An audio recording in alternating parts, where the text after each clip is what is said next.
Hello, HMK family, YouTube family. I don't know really what the main point of this video is. I just thought, you know, when I made that previous video on the cold steel and I put this knife next to this one, it was the first time I had actually done that.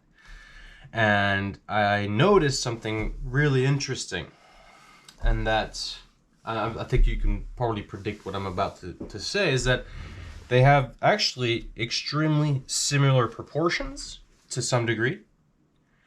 They are actually very similar in length. For example, the width at its maximum point is actually not too far off. So something kind of ringed in my head too.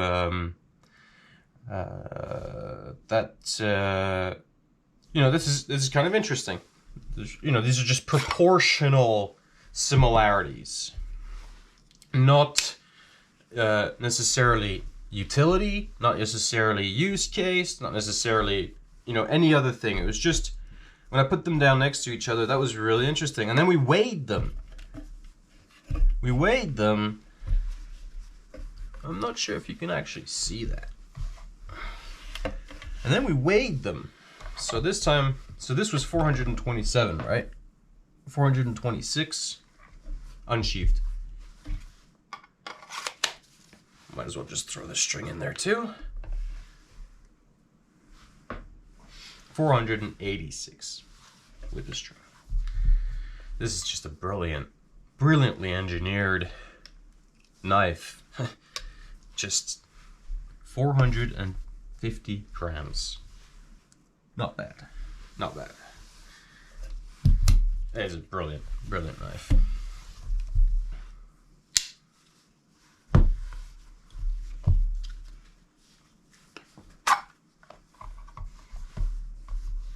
Now, technically you can't really use this as a fighting knife because it's a ring. In a lot of these martial arts, having a ring on your knife is like an ability for somebody to grab, pull, and break. So even if you have quite a large ring, it doesn't take much for an opponent to grab the spine of this blade and twist it out of your hand. You know, like that. Right, so grab, twist. Oops. Huh. Nice. Well, maybe it'll buff out. Maybe I have to buff this knife. So yeah, like that, and then your fucking pinky just breaks right off. But technically, so you can in other ways, right? When I made this, I didn't want it to be so that it, you know, I wanted it so that you could punch with it if you wanted to. Because, you know, there's a ring there and your hand's gonna go there and somebody's gonna punch with it. And so it does act as a knuckle. And, you know, this kind of looks like a pretty vicious weapon at this point. And how different is this from an actual knuckle duster, which is kind of known as a fighting tool.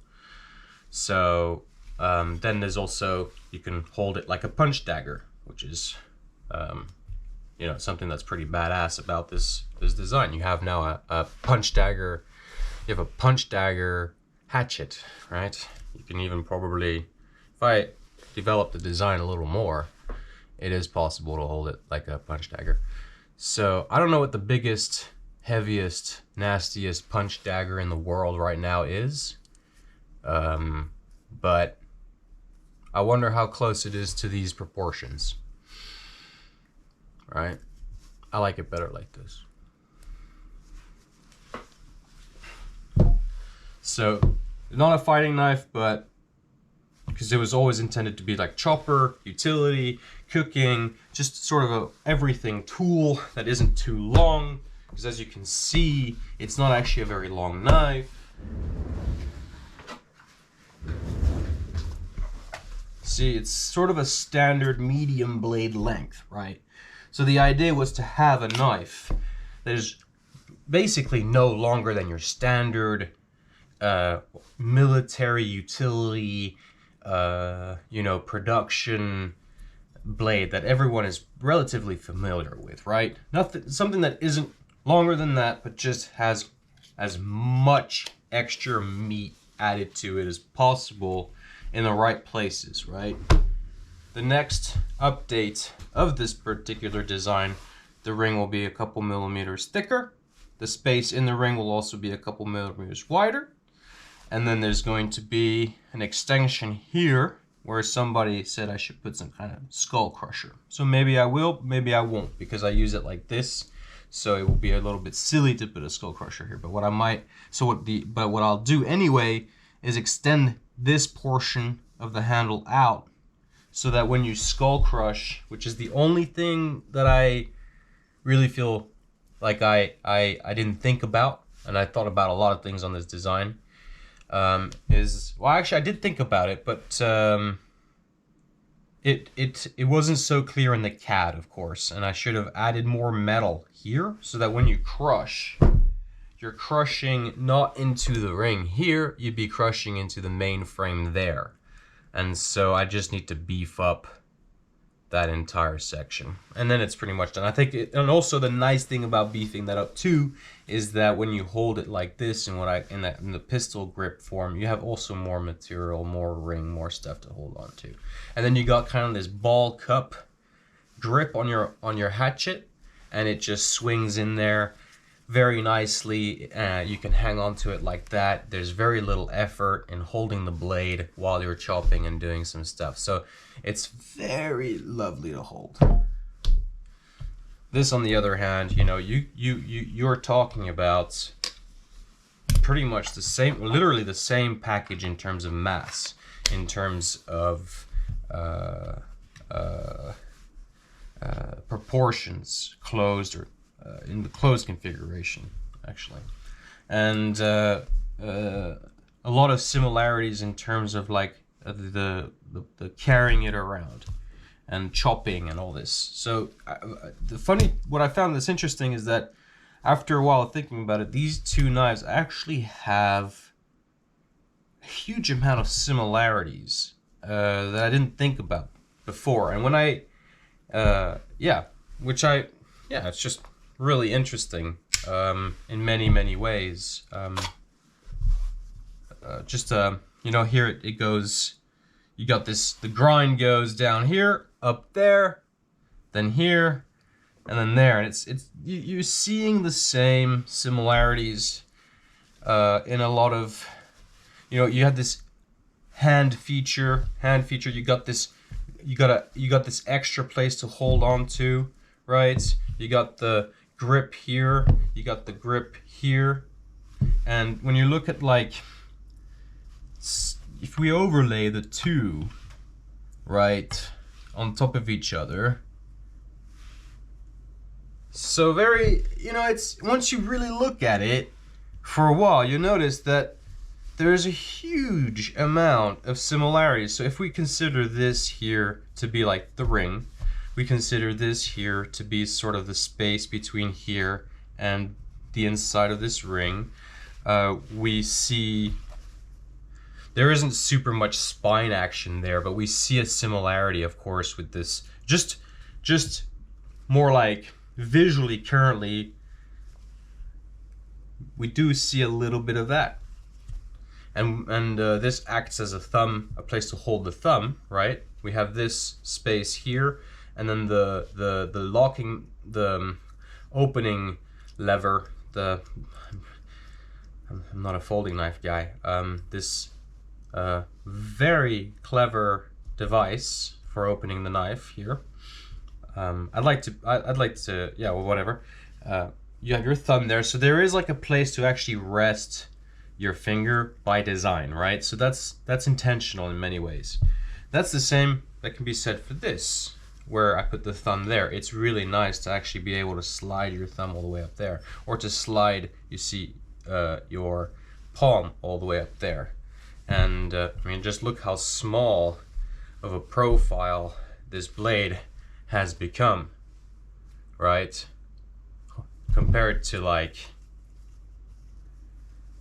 So this is, this is kind of one of the things I don't like about the Cold Steel is like if I were to actually bring it out with me, if I were to replace this knife with this one and do everything that I do with this knife out here, turning on the sauna a couple times a week, chopping branches off the trees, throwing it in the glove box, or having it, tucking it in my pants when I'm going out, whatever, or the full range of utilities, and carving. So there's a lot of carving, making fires, and when you're talking and cooking too. I do a lot of cooking with this knife. So when I'm thinking in terms of like the full range of daily reasonable things that I would do. So from cooking, making fires, chopping branches. So branch chopping is like, so that there's a lot of trees around here, and I like to clear things up and keep things neat by removing everything that is up to my like forehead or slightly above, all the branches out of the way in a specific arrangement, and all the walking spaces or where the cars go, so that when the trees grow older and older and older, there's just a kind of a nice space for everybody to walk, where there isn't dead branches, too many on the ground, or it's cleaned up. So this works for that. I mean, if you're holding this blade over here, bloody hell. The funny thing is, I think the amount of mass that's actually distributed along this entire length here might even be equal to that of what's here. So you're going to get a lot of velocity, but you're not going to get more mass. It's the same mass. There should be, theoretically, beyond this point, there's the same amount of mass here than there is here. So as a fighting weapon, this is nasty as fuck. Like, this is incredible, just incredible. When you really break it down and really put things together, the how fantastic of a design that is. Although, for making a fire, this is not really that comfortable when you got all this weight back there, like it's sticking out, right? That much, if I'm choking up. So, I wouldn't complain. It'd be totally fine for me. If I was in Africa, in the bush, skinning buffalo and making fires and preparing biltong, and there's no, you really, like, if you think about it, there really is no better available knife out there to do that. Although I haven't chopped with this against those African hardwoods, but when you break it down, like if you were to go on a safari in Africa, if you really long hard think about, this is stainless steel, the whole construction is brilliant, it's relatively light, but the reach is insane. You have a machete, a very common, there's machetes everywhere in Africa. So, and it's not, anyway, okay, yeah, they're thicker, they're heavier, generally. I don't know if they're sharper, but you do have this knife allows you to reach out to those conditions that the machete realm is all about, right? So that's pretty great. This is great for chopping. It doesn't have the reach, but that's the whole point of this knife. It's not supposed to have the reach. It's supposed to have everything else but the reach. So, in essence, this is like a compact version of this exact same knife, because with this you could definitely skin a buffalo, right? I mean, this is the whole point of this. This is completely inspired, almost, the part of the concept around those Eskimo, ulu, whatever they're called, skinning knives and leather craft knives. I mean, you just hold it like that. It's a little bit different, of course. It's more knife shaped, but it's up there. So yeah, this one is quite nice to chop wood and baton and carve fires and make fires with. This is a lot less capable of doing that, in the sense that, like, it's a folding knife. Do you really want to baton this? Do you, because it's a folding knife. Yeah, I'm sure it's fine to baton, but the blade proportions and the blade geometry is not really like a batoning specific geometry, right? It's not a hardwood chopping specific profile. We're talking about the bevel and the edge, not necessarily the thickness, although personally, literally it should be a little bit thicker. When it comes, yeah, and this is your grip. When you're carving wood, it's nice to be able to carve as close as possible, you know, to here. It's nice to, so yeah, it's doable, but it's still, you know, you're holding it in a funny place. It's not really the handle, right? So it's completely doable though.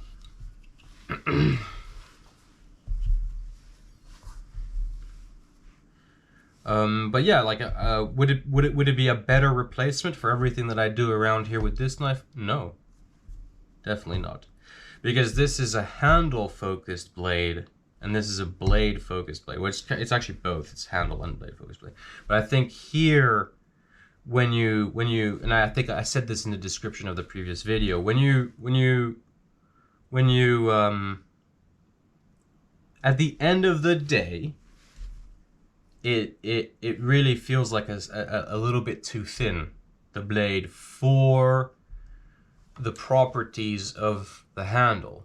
Because, like, just look at the, I wish I could just pull the blade right out and we just hold on to the handle. I don't know if it's more obvious with the handle closed, with the blade closed or the blade open, but like, that handle alone is, look at the thickness. I mean, it's, where are my calipers? We'll do measurements at some point. I don't know if it's like twice the thickness of the blade on this knife. So the handle, of course, on this knife is thicker. But the length of this handle, the amount of material that's in this handle, the majority of all the beefiness of this entire concept is all here, right?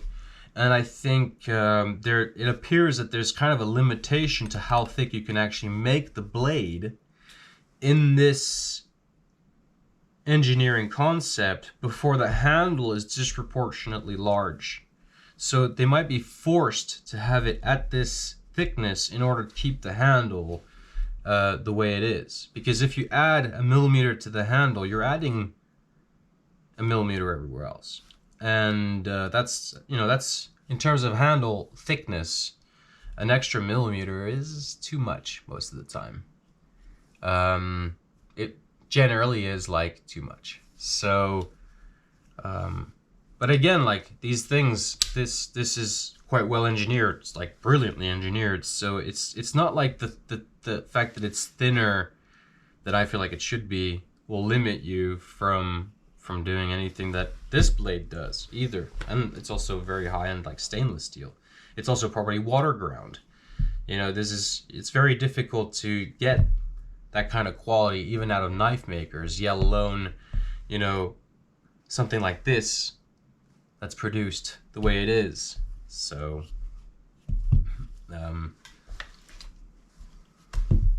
maybe I'll bring them up closer to the video camera. So yeah, just a really interesting thing that occurred to me when I was making the previous video, and it was an interesting thought, and I think these two knives are very good comparisons of one another. I think these two actually are very, very, very similar in many, many ways, despite how different they actually are. It's almost as if that the Espada is basically the folding knife version of the Kissaki in many, many ways. And originally when I was making the Kissaki design, this particular one, the one that's like the production version, it was going to have a hollow grind. The problem with me hollow grinding is that the hollow grinding is a very high heat process.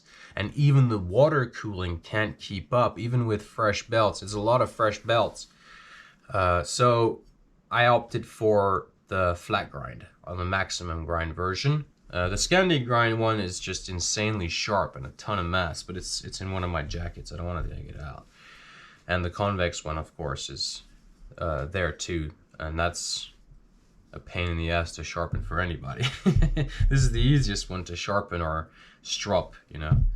But this was, you know, if I find, you know, I have somewhere design notes when I was CADing this and, you know, going through the whole design. The original prototype, the one from 8 or 9 years ago or 7 years ago or whatever, it has a hollow grind, but it was a hollow grind that was made with an angle grinder. It was a full hollow grind from here to there, so the spine was actually super thick. But it slowly kind of went in the whole way, and I did that finish with with just by hand sanding with like really coarse sandpaper, and I just hand sanded my way sort of in there after the angle grinding to give it that last shape. So I basically hollowed out all of that, and I kept the choil thick and I kept the spine thick, but then all of this was just basically a hollow grind, but it was a hollow grind done with sandpaper and rubberized padding on a stick, like a plank or whatever. So with the first batch of these Kissakis, I'm gonna make them one by one, custom, just test things on each one of them. Because in order for me to go production full scale, so like full scale, so that they're each like identical and it becomes like a production thing like this, I need, there's a few updates that need to occur. So there's no point in throwing the Kissaki straight into the there's no point in throwing the Kissaki straight into sort of that area of production if it's not like fully ready.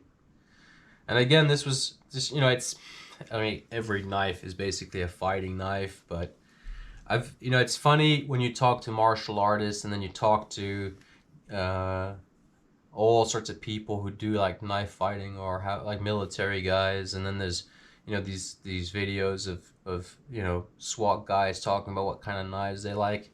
And it's funny, this ring thing, because you ask martial artists and well, this one guy answered the dilemma actually just the other day for me, is that if it's you against somebody who doesn't have a knife, then the ring is great.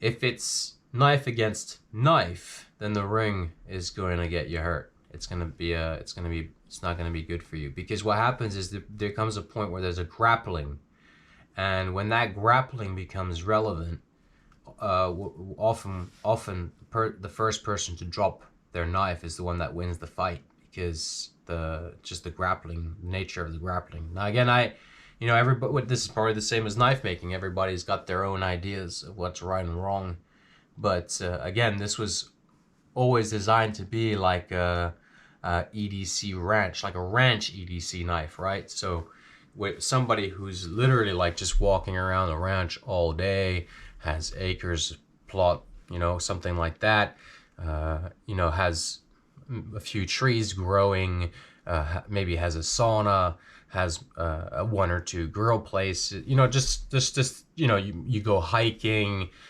you know, this kind of stuff. You got a truck where you can keep a big blade in. This is basically supposed to be like a small big knife, you know. The whole point is to be the biggest medium length you can get, in a sense. Combat length. This is what I call a medium length knife, right? So and then we have, just as a point of reference here, this would be, oh, I don't want to take this one out. This is the customer's one. Hold on.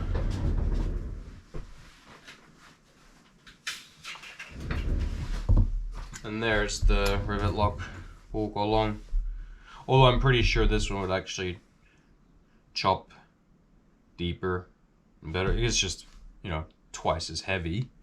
This is 250 grams. I mean, this is, you know, it's supposed to be like an agricultural blade, just long, light, nice to have around. Fills an empty roll that's usually filled with very heavy blades. So Just it's a long knife, you know. But a little carving. If you want to skin with it, you can. You know, if you want to do some cooking, of course you can. If you want to chop some meat or whatever, of course you can. I mean, this is a long way, but if you want to chop some basic branches, it's great for that. If you want to baton larger logs, you know, from the outside in, just you know, just pam pam pam pam pam your logs out. That's great. Also, if you can also draw with it like this. You might want to put something around there. Maybe we can use the sheath from, I'm just going to use this one. You could probably maybe even use the sheath from, you know, from another knife or something like this, and then just draw the bark off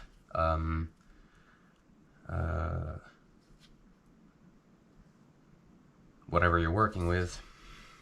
So, but you're not going to get that with this. I mean, if you want to do a draw, you got a lot of weight holding you back. As soon as you start using the blade with your hands like this knife, it starts to become like pretty difficult, because it's all the mass is here. All the mass that in this blade that you find here, it's back here. So as soon as you start doing like even this kind of work, right? It's a bit tiring. It's a bit like heavy at the back. You know, it's not really like ideal for that.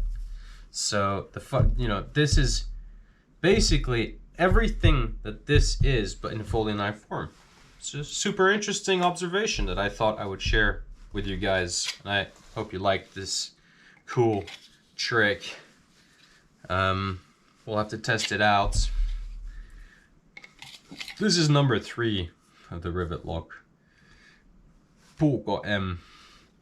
Mind you, I've forged like 180 or 170 something rivet lock puukko smalls, so this is number 3 of the mediums. I don't know, I don't remember when I made this one. It's a while back. And the way I actually sharpen it, which is kind of interesting, you might want to see this. I sharpen it by resting the whole hollow bevel, the whole hollow grind on the stone itself. So the upper part of the hollow grind is actually also resting on the stone, and then I get a really steep and consistent sharpening on the edge. I didn't do it with this one because I want to keep the surface. I like the black, and I like when the black surface starts to wear out too and gets used up, and it brings a lot of charm to the blade. You know, you can kind of see that it's taking a beating. You can also tell this is an early one because the handle was too small. It was before the 11 centimeter rule. This was the knife that made me decide to actually have a strict minimum length, standard length measurement for all the rivet lock puukko mediums, because yeah, it's just weird, kind of like missing half the handle there. I don't think there's really anything else. I mean, I just thought it was interesting observation that, like, you know, if you're interested in the utility of an espada, cold steel, you know, you can also find it in these Kissakis. Not the fighting aspect necessarily. I mean, it completely depends on your perspectives and your experience with that. But when it comes to the utility, when it comes to the, you know, skinning, when it comes to the chopping, the batoning, chopping branches, when it talks about, you know, maybe even opening packages, you know, cooking, you know, if you're dealing with poultry or beef, like bone or lamb or deer or moose, or, you know, this is a far easier thing to have in your hand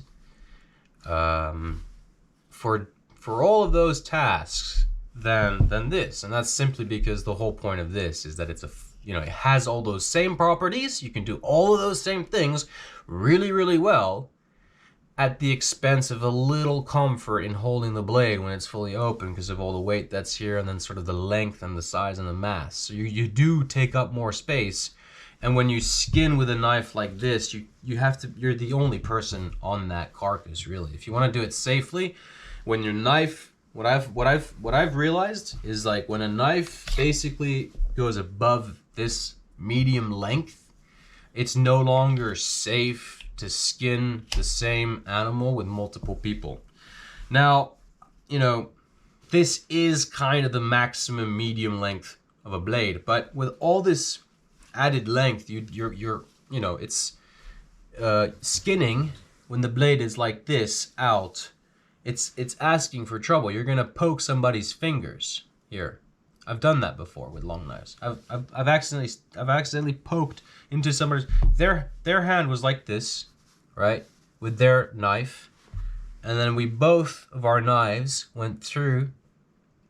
His knife didn't reach mine, but mine did because mine was a bit longer, and that was the last time I ever used this Bowie on a carcass with somebody else. So now when I do carcasses, I don't do a carcass with somebody else. I do all the skinning myself. I don't allow anybody to skin with me because it's just so much faster to do it alone with the right tool than to have 3 or 4 people with tiny ass little pocket fucking shit blades, you know, that they got for $1 somewhere. I mean, they're great blades, they're amazing, but once you have a blade like this that's got a sharp clip point, it's not too long, and nice to have a guard too, something to hold on to like this, with certain weight and, you know, geometries, whatever, and a good steel, like a kitchen knife steel, like on this one.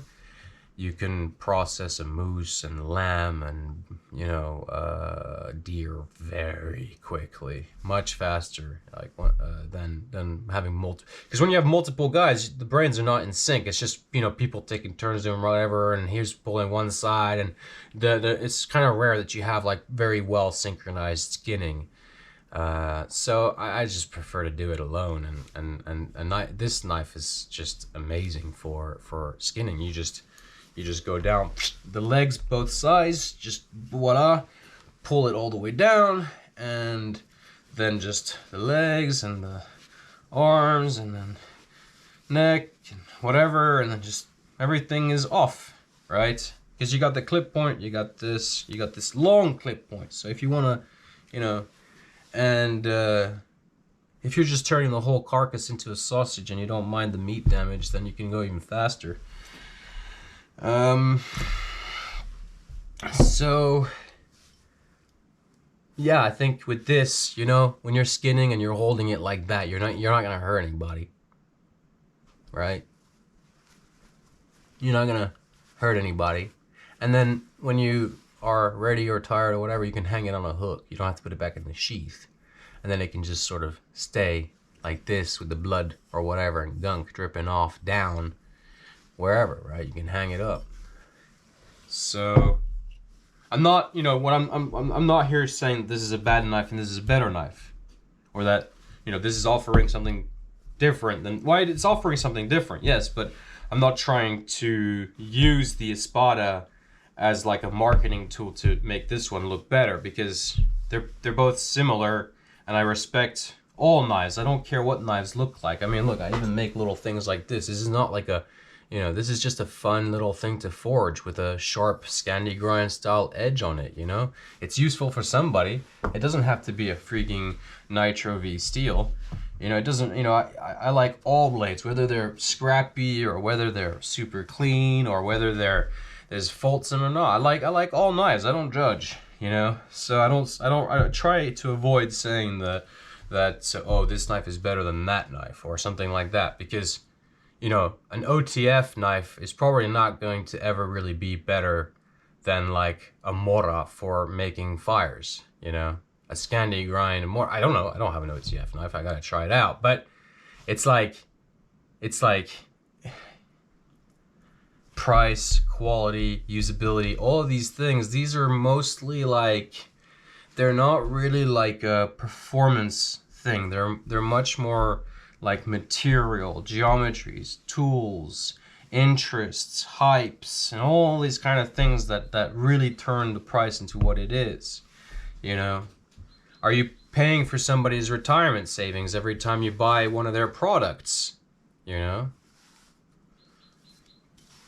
So, and this Kissaki is still, you know, a couple versions away from being fully ready, and I'm working alone to make these. This is a fully finished and honed in product that offers pretty much all the utility you would get out of this in a folding knife form with stainless steel and a locking mechanism. It's just once you actually do those tasks, you realize very quickly that this one is just much more convenient to use. And they're both, this is actually in many ways easier to carry because of the belt clip, right? Because you can just fold it and tuck it somewhere, even in your boxers or whatever. That makes it, that really extends the Cold Steel Espada's, you know, realm of abilities. That's not to say that you can't carry this easily. I mean, you can carry this around the neck. You saw me, I carried it around the neck the other day. If you have it under a shirt, you carry it under, you know, as a neck knife, it's not so bad. Yeah, it's a bit heavy for a neck knife, but you can. And in that configuration, it's just as easy as just throwing it on a belt clip. In fact, it's in many ways easier, but you got weight around your neck. So, you know, you can tuck in your pants in the belt loop. So there's, you know, there's a million ways to carry this that are as convenient as this, but being able to just have one single thing that folds and you tuck away, that's pretty awesome. It's a long video, but the more, you know, I observe all these things, the more I see that this is a really brilliant knife, and also the more I see how brilliant my own work is. I don't want to toot my own horn, but I'm, you know, I start to see similarities and ways of thinking from other designers that they've applied in their own manufacturing. I mean, these, I don't know how many of these they've made. They've already made like thousands of these. They're all over the world. You know, how long is it going to be before I've got thousands of these all over the world? You know, that's what I want to know. It won't be for a very, very long time. I would guess 30 years, 40 years. But this is, yeah, super cool, super interesting. And it wrote, just when the second I placed the two together on that table in that video, a whole door of thoughts came flooding in that I thought was like super interesting. And again, like, it served its purpose as exactly what I wanted it for. This knife, why I've always needed and had to have one in my collection, is because there are so many products out there, knife products, that you can look at and see, okay, interesting, okay, interesting, so this sells, okay, that's good to know, you know, that kind of stuff, right? And I think already, like, day 3 or 4 of having this Espada, I can see, I can make these comparisons, and I can see the ways of thinking that are matching between, you know, different people, not just me, but like, well, how I make knives, how Cold Steel makes knives, how my friend makes knives, how this acquaintance makes knives, how these guys on Instagram makes knives. And then I can see, like, okay, so that guy actually did this thing as well as this guy did this thing. Well, that's interesting because Cold Steel does it too. Now, you know, is this like a standard thing in the culture that everybody talks about, or is this something that everybody subconsciously picks up and only the masters know and they don't discuss it? You know, there's a whole, you know, that's why it's important as a knife maker to not only use your knives, but to collect knives and just I don't know, very interesting. Very interesting. Granted, this is like extremely expensive, so you should be getting all the utility out of it. That, you know, this knife is alone is like, it's worth, you know, 1, 2, 3 of my knives, you know, basically. Like, your opportunity costs are right here, right? You either buy this or you buy this, right? At least for the retail price at Lumnia, 500 euros, right? For 500 euros, you can get pretty much either this or this, you know. And yeah, I don't know. I feel like I would rather have this, to be honest. But that's not to say that you can't have this and actually get the utility out of all these three that these provide. Not to say that each one of these three blades can provide the utility that each of the other blades possess, just in a different form. Except this one can't chop for shit. You can't chop with this, but you can baton. You can chop, and that's really one of the only main differences. Carve, you know. Eat with, you know, cook. So, yeah. And you'll see that that's the case, but brilliant stuff. Really cool. Very interesting stuff. Where's the sheath for this one, huh? Yeah, I don't know what you guys think of this video. It's kind of random. It's not really leading anywhere. It's just an interesting discussion thing to talk about. You know, it's a pretty long video, but I need to make a lot of videos every day, and I want to communicate with my audience. I want to make new friends. I want to, you know, have this new Discord up and running and stuff, and I want kind of this Hot Metal Knives channel to be a place where we're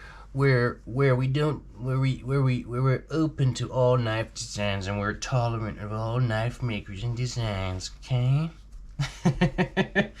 No, I mean that though, like in a certain way. Like, you know, for example, I have here this Dijon knife, right? Now, I love this design, okay? I think this is a brilliant knife design. And the funny thing is, you see how blunt it is? It's completely blunt, like flat. And the reason for that is I use this against ceramic, right? This is a knife that I use against ceramic surfaces, so plates. And it's something that I noticed a while back, because I used to carry just the Obake many years ago. Now I carry all sorts of different knives. But as I went, I used to bring with me I'd sharpen a knife, it'd be super sharp and really awesome. I love it. And then I end up in the restaurant, and they gave me this piece of shit fucking steak knife. I can't stand sometimes the quality of the knives that I get. And then of course another problem is they give you ceramic plates. So not only are the knives shit, you get ceramic plates. So you can't, you know, well, okay, this is a crazy example, but let's just say, you know, you can't just pull out your really nice fine edge and start eating on the ceramic. You're gonna ruin the fucking plate. I mean, you're gonna ruin your knife. It's gonna immediately go dull. And the most brilliant solution to all that for me was to have a folding. This solved all these issues. It's not a paring knife. It's a knife that you use against ceramic surfaces. So to me, it just had to be stainless. The fact that it doesn't have any edge retention whatsoever, I don't even know if they really properly hardened their steel, or if this is some like pot steel or some pan steel. There's a lot of complaints over the edge retention of this knife. But I would say, and I think this is maybe how Dijon should have even marketed their product, or they should have maybe just sorted out their heat treat. And I don't know if that's true. This is just what people are saying and telling me. You know, this is super cool design, and I really hope somebody can just figure it out and produce it properly and get like a good team on that can sort out all the customers' problems and service, because apparently from what I understand, this company has relatively poor like service right now, and so they're not, like, people who are ordering like their own custom versions, they're not getting it on time, or they're not getting it at all, and even though they paid for it and stuff like that. So that's sad, because this, for what I use it for, it's absolutely brilliant. But, you know, would you use this knife to cut steak on a ceramic plate?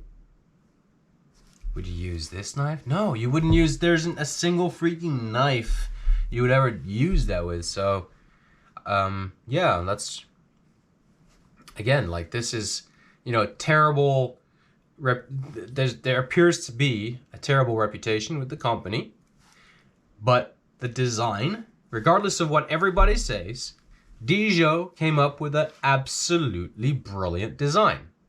This is a 5 out of 5 in terms of design, but yeah, and it's executed very well. It's just, yeah, like a lot of makers, they don't know shit about grinding and they fucking burn their steel, or they just, maybe it's just a shady shady motherfucker who's pretty brilliant at engineering, and he's like, whatever, they don't need good steel, let's just get some cheap steel, like this, stainless pan steel. That's often used. There's some of these pan steels, they can be treated, and they use pan steels. So you never know. It's, there's a lot of guys out there that are brilliant engineers and brilliant creative minds, but they're also like, total asshole scammers. And so they'll come up with brilliant stuff, but then it's like, well, why did you cheap out on this? Oh, because it's, the one, it's like just cheap steel. Well, what's the point of doing Damascus? I don't know. So, say what you want, but in that application in which I just said, against the ceramic plate, if you're, in a restaurant, it's black, it's, brown, you don't notice it, it's very low profile, it doesn't stand out. It's like a stealth steak knife. And if I'm really frustrated with the cutlery that I'm offered at the restaurant, I'll just pull this out and then I use it to eat. Or if I'm, visiting friends and we're out picnic and all these kind of things, like, you do actually need to have, if you're, a sophisticated gentleman, should be prepared to cut on ceramic surfaces. I think that's just, and this, design serves that purpose really, really well. And there isn't really any knife on this table that you would, do that with. It would be insane. You'd have to, the only reason you'd be doing that is because you're using your friend's knife and you don't give a fuck, and you deliberately want to troll them and ruin their edge. When they walk into the room, what are you doing? No, what are you doing? It's like you don't do that with nice edge. But this is, because it's shit steel, it doesn't matter. And it's kind of good because then it rides, because it's so flat, it rides on the ceramic kind of well, actually. So it is actually, oh my God. Yeah, it has like an edge like right here. But I don't even bother sharpening this. So this is like my personal folding blunt knife. Deliberately, it's like, it's supposed to be blunt and pointy. The pointiness is super important. I've unclogged receipt machines because of that tip on there. And there was a whole queue at the store. Savior of the day. And anyway. It's an expensive knife, this one, but it's, it's not a, it is worth the money. It's just like, don't spend money irrationally, and don't spend money like a 12-year-old kid. If you want this knife and you can afford it and it's not going to impact your wallet, and then freaking go for it. If you can't afford it, and $500 is like 6, 7, 8 weeks of groceries, then don't fucking buy it. Go and forge yourself something. There's spring steel all over the place. Or there's always options. There's always options. So yeah, thank you guys for watching. I'm sorry it's a long video. I just thought it was a brilliant thing that I just had to get out of my mind, and it's just kind of interesting. I like to see how other people think through their work without them being present. I like to see other, it's like, give me what you do, like, give me your product, give me your, let me look at what you've done. I want to read it, I want to see it, I want to look at it without you being in place. I want to measure the stuff, and learn about the way other creators and other people and other think through their work without, with just it's just super interesting. And the thing is, like, not only do you see the people working, like, not only do you see the sort of excellency of the people actually working to construct this knife every day, you see that the brilliance of the creativity of the designers, the people who might not necessarily be there every day actually grinding these out. So, you know, the whole team of guys is involved with this. You're talking a whole team. And not just that, but also the people paying for this product to exist in the market. So the only reason that I can have this is because other people are buying it too. And people are buying Cold Steel knives as well. So, you know, it's a brilliant, interesting world we live in. And I hope that y'all have a lot of good luck and a really lovely day. And I hope you'll come back and watch more of my videos and join me on Discord and Instagram and all the so forth. Because this is a place of peace and fun and really sharp, nasty objects.